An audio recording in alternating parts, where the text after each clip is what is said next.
Abraham alliance के नाम से भड़क उठा हिजबुल्लाह। इसराइल में अचानक दाग दिए 30 से ज्यादा रॉकेट। 12 लोगों की मौत के साथ तमाम लोग हुए घायल। हमास के बाद हिजबुल्लाह को इसराइल करेगा बर्बाद। दोस्तों, इसराइल ताज़ा हालात को देखते हुए अपनी सुरक्षा को मजबूत बनाने में लगा हुआ है।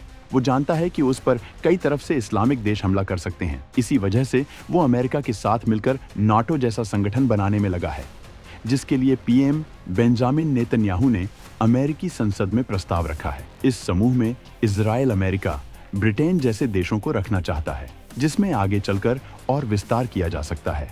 इजराइल के इस प्रस्ताव और स्कीम को सुनने के बाद से ईरान के प्रॉक्सी हिजबुल्लाह को तगड़ा झटका लगा है और बौखलाहट में उसने इजराइल के कब्जे वाले इलाके गोलान हाइट्स में तमाम रॉकेट दाग दिए हैं, जिसमें 12 लोग मारे गए हैं और तमाम घायल हुए हैं। इस हमले के बाद हमास के बाद हिजबुल्लाह के खिलाफ भी इजराइल सीधी जंग का ऐलान किसी भी वक्त कर सकता है, क्योंकि ये हमला पिछले साल अक्टूबर में इजराइल में हुए हमले के बाद सबसे बड़ा हमला है।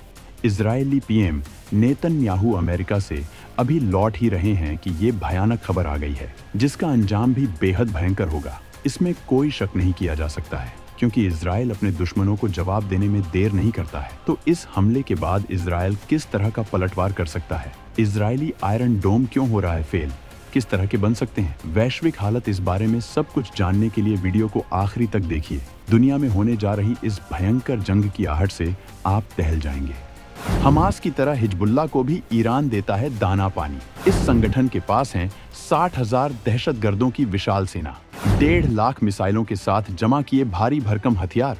दोस्तों, इजराइल के पास दुनिया के सबसे ताकतवर डिफेंस सिस्टम में से एक आयरन डोम है, जिसे उसने अरबों डॉलर खर्च करके बनाया है। लेकिन कई बार ये सिस्टम फेल हो जाता है, जिससे तमाम इजरायली ऐसे हमलों का शिकार हो जाते हैं। इस सिस्टम के फेलियर के पीछे क्या वजह है और इजराइल हिजबुल्लाह को कैसे करेगा बर्बाद? इस बारे में बताने से पहले हम आपको बताना चाहेंगे कि हिजबुल्लाह कितना ताकतवर संगठन है। तो दोस्तों, हिजबुल्लाह हमास से ज्यादा ताकतवर है, क्योंकि इसके पास 60,000 आतंकियों की फौज है।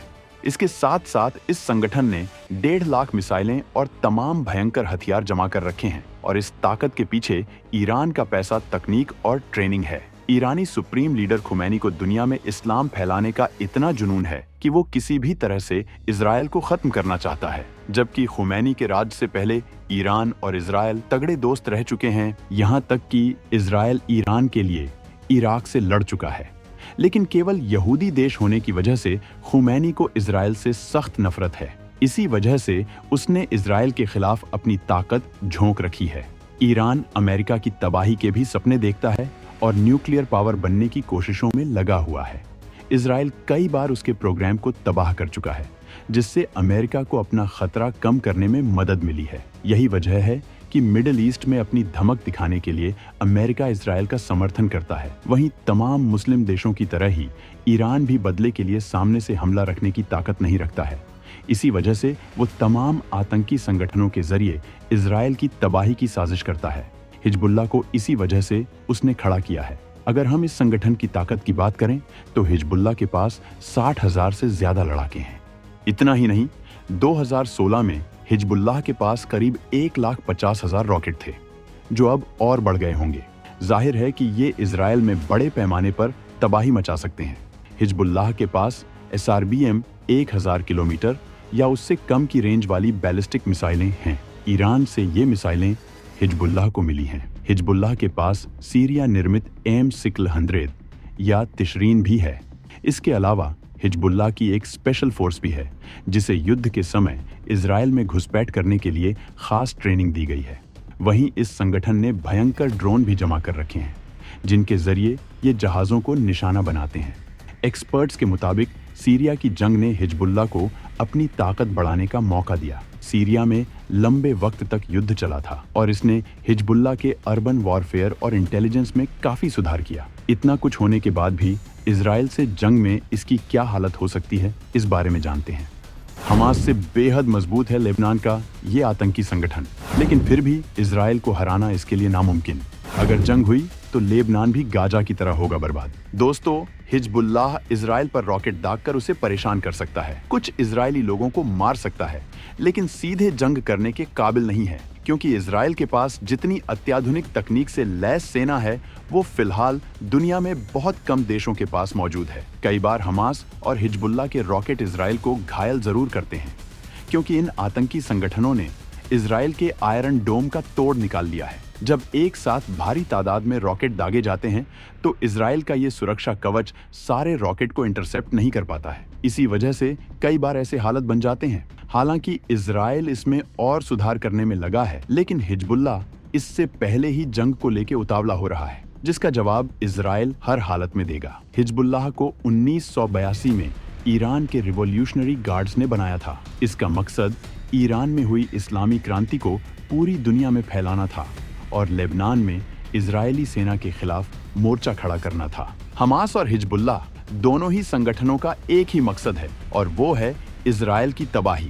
हमास और हिजबुल्लाह दोनों को ही अमेरिका ने आतंकी संगठन घोषित कर रखा है। हिजबुल्लाह के पास ऐसे रॉकेट है जो इजराइल के किसी भी हिस्से को टारगेट कर सकते हैं। हिजबुल्लाह इजराइल के उत्तर में है तो हमास गाजा पट्टी में एक्टिव है। हिजबुल्लाह के पास किसी देश की सेना के बराबर क्षमता है। हिजबुल्लाह अपने लड़ाकों को इजरायली सेना से करीबी मुकाबले के लिए छोटे और हल्के हथियारों को उपयोग करने के लिए ट्रेन करता है।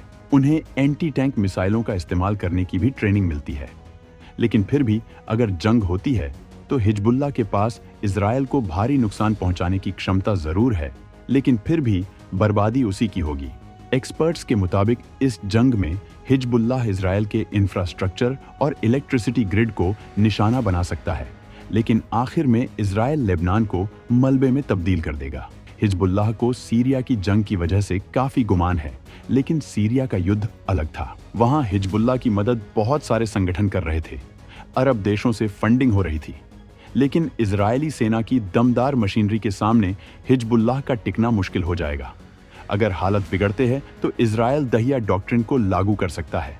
असल में ये दक्षिणी बेरूत में हिजबुल्लाह के गढ़ का नाम है। अगर इजराइल दहिया डॉक्ट्रिन लागू करता है तो उसकी सेना नागरिक और सैन्य ढांचे को भारी नुकसान पहुंचा सकती है और देखते ही देखते लेबनान राख का ढेर बन जाएगा। तो दोस्तों, हमास बर्बादी के कगार पर है और अब लेबनान भी बर्बादी की मांग कर रहा है। ऐसे में इजराइल जल्द ही उसकी तमन्ना पूरी कर सकता है, क्योंकि इजरायली नेता इसकी मांग कर रहे हैं। इससे एक बार फिर दुनिया भर के वामपंथियों के कलेजे फटने वाले हैं। हालांकि जंग से तबाही ही हासिल होती है, लेकिन मानवता के दुश्मनों के खिलाफ जंग तो करनी ही पड़ती है। इजराइल और हिजबुल्लाह के बीच बने हालातों पर आपको क्या लगता है? कमेंट करके जरूर बताएं।